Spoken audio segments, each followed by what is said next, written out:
Hi guys, it's me. Let's talk about something that I don't want to talk about, and I'm going to go on a limb and say a lot of people don't want to talk about. That football game we just watched yesterday.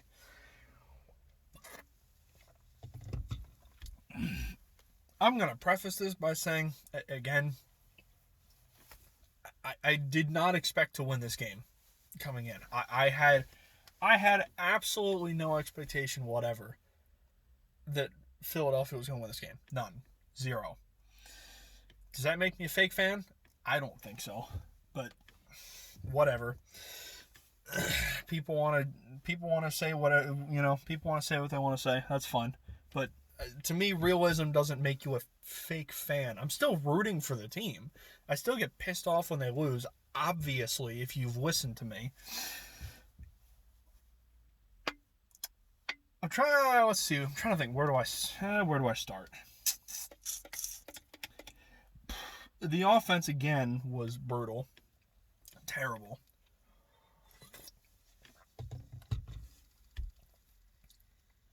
The line was awful. I mean, the offensive line was terrible. The running game never got going. I think, what did I see? Did I see Miles Sanders? I think rushed for 11 times, or was it the Eagles had 11 rushing attempts? I can't remember which one it was. And people were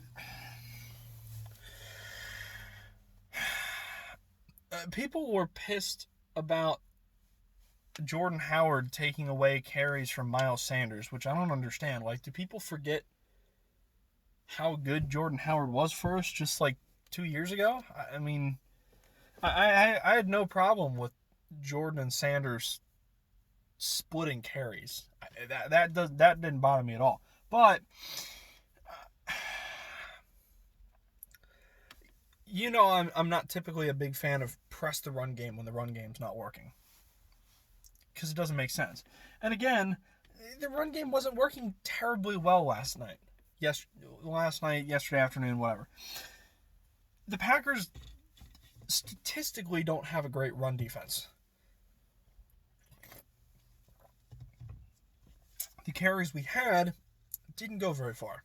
And this is kind of what I've tried to say to people, when they say, "Oh, well, we only had 11 Miles Sanders only had 11 rushes." All right, how many of those rushes were effective? Yeah, you kind of have to hit a certain point. I know you need to run the ball, but there's a certain point to where you can't just keep pounding it if it's not going anywhere. Like if you've got 11 rushes, if a guy has 11 rushes for 15 yards, what are you doing? And how much more do you want to keep pressing that? Now, the problem is Green Bay's secondary is really not half bad either.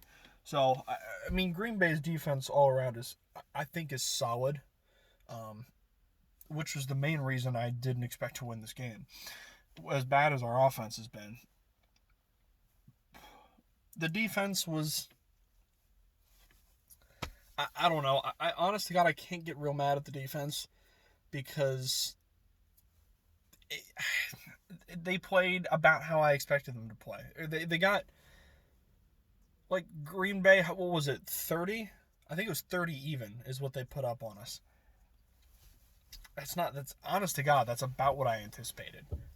Look, you're playing a future Hall of Fame quarterback who is locked in and razor focused this season. I mean, he has, with the exception of a game or two, he has been outstanding this year. Like, you can't go down to New Orleans and play the Saints and not expect the Saints offense to put up numbers. You just can't. The Saints are not very often going to finish a game with 14 points.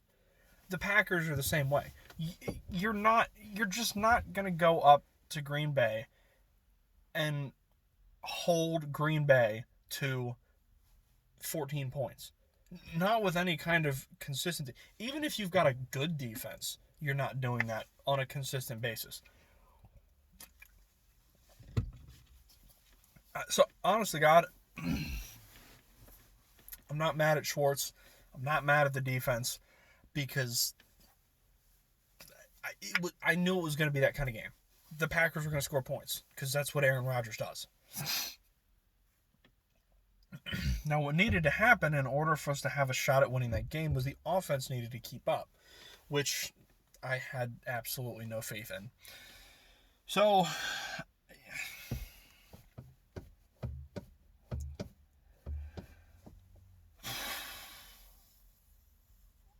I know everybody's going to want to talk about the Jalen Hurts gig. So I guess I better talk about the Jalen Hurts gig. Am I surprised that he came in when he did? Not really. I mean, Wentz he looked bad.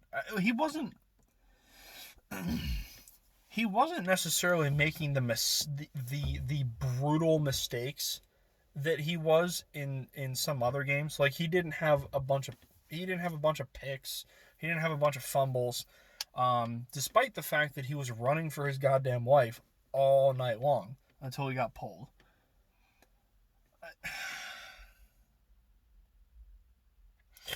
So Jalen Hurts comes in. He's got the one deep throw to Reagor, which, oh my God, Jalen Reagor finally did something. And it was a great throw, you know. And then he had the touchdown to Greg Ward. Yes, I believe it was Greg Ward. Again, freaking dime, great throw.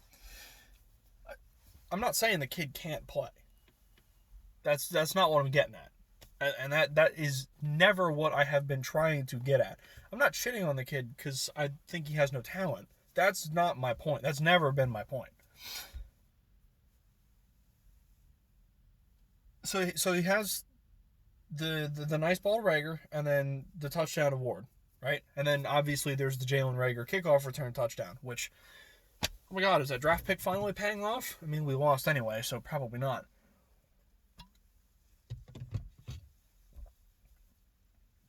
And then, late in the game, you get the Jalen Reagor interception.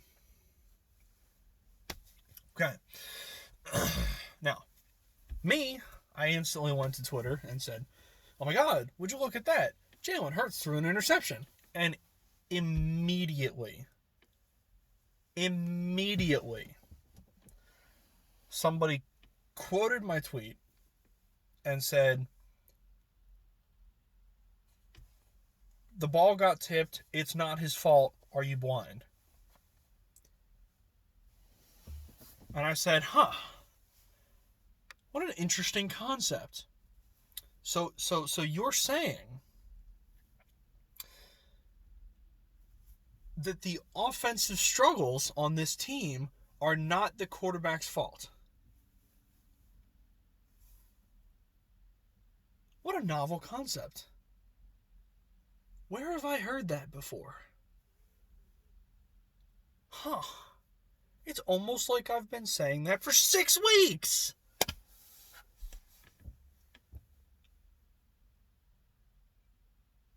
So the idea here is, and again, this is what I've been trying to say. I do not hate Jalen Hurts. I really don't. Jalen Hurts comes in and ultimately struggles from the same problems that Carson Wentz was struggling from. His pass got tipped by a D lineman and intercepted because the D lineman was practically right in his face. Was it a tip drill or was it... No, he got hit. I think did he get hit or was it a tip drill? I don't know. Either way, it doesn't matter either way, because either way, the pressure was on him because the offensive line can't block. And I don't know. I feel like I'd have to go through and watch every single play again, because like midway through the fourth quarter, I had to go out and eat dinner with my family because dinner was ready. I hate it when the Eagles play at 4:30 because it's like dinner kind of falls right in it's annoying. But a number of plays I watched, Rager was running, which is fine. Look, he's small, he's quick, he's faster than Wentz because he's smaller than Wentz. The kid can run. But most of those plays, unless I'm blind, and somebody tell me if I am, most of those plays they weren't designed runs. He was running away from pressure because he didn't have a pocket because the offensive line can't block.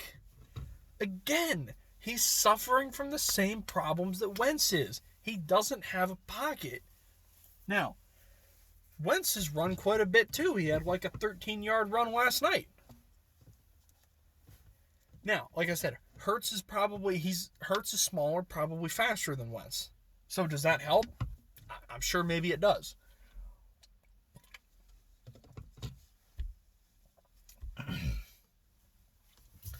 So now, you've got Peterson saying, which by the way, apparently there was no communication between Wentz and Peterson about him getting benched and Hurts going in. It just happened. And that pisses me off. I wrote a book called Fearless. So as of this morning, I don't know what's happened today. Been at work all day. Speaking of which, what time is it? 48. All right, I got not much longer. Peterson has yet to, as of the last I saw, make the official decision of who's going to be the starting quarterback against the Saints next week.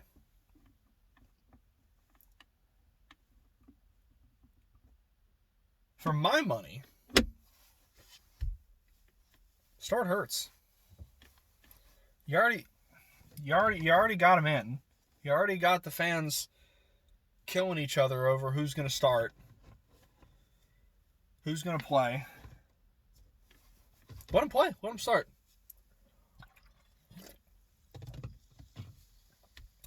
With receivers who can't separate, an O-line that can't block, and a play caller who's been meh, to put it very lightly, all season. Against the New Orleans defense, let him play. Let him start. See how he does. Because I honestly, I don't think he'll do very well. I suppose I could be wrong. Maybe he'll ball out and throw 4 touchdowns. But I doubt it. I don't think he'll play. I don't think he'll play very well. And I don't think he'll play very well. Again, this is the point. I don't think he'll play very well for the same reasons that Wentz hasn't been playing well. And then maybe we can finally put this stupid argument to bed.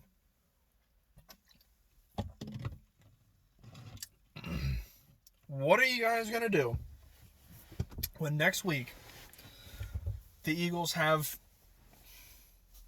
a lost fumble and 2 turnovers, and 2 interceptions?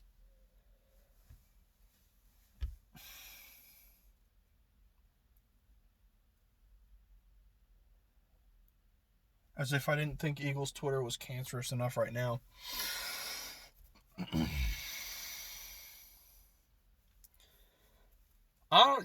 That's where I'm at. Start Hurts. Start Hurts next week. See how he does. Who knows? Maybe I could be totally wrong. He could ball out and we could beat the Saints in a 50-point shutout. Who knows? But I doubt it.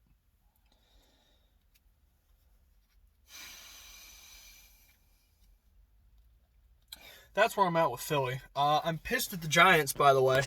Very, very pissed, actually. I'm pissed. I'm pissed at the Seahawks. How do you lose 12-7? The ire of that team all season long has been how bad their defense is. How many points their defense is giving up. How many yards their defense is giving up. Well, now their defense is getting good because their defense is getting healthy. Jamal Adams is back. Carlos Dunlap is looking good. the Seahawks defense only gave up 17 points. That's outstanding. And the Seahawks offense, the game was 12-17, and 2 of those points were on a safety by the defense. I think I haven't watched the highlights yet, so maybe it was a missed snap by the Giants or something. I don't know. But there was a safety in there somewhere, which is a defensive play. So the offense only put up 10 points. What the hell? That made me upset. An update. I will be.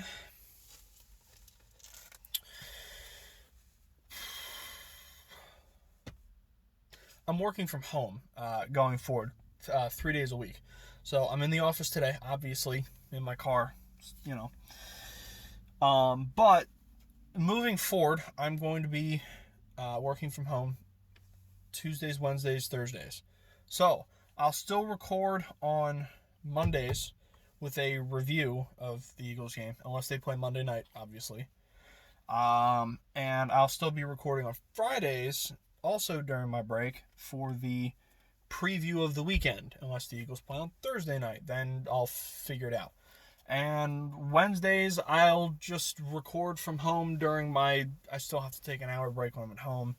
So I'll just be doing that, which will be convenient the next couple Wednesdays because I'll be home. I should be home by myself until my brother stops working, which will be after Christmas.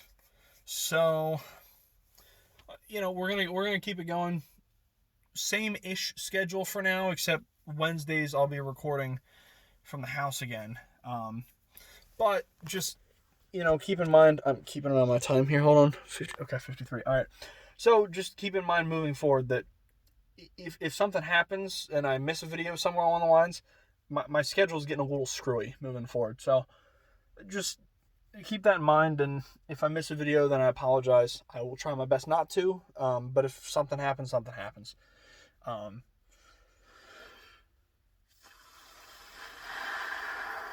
Yeah, I'm going to leave it there.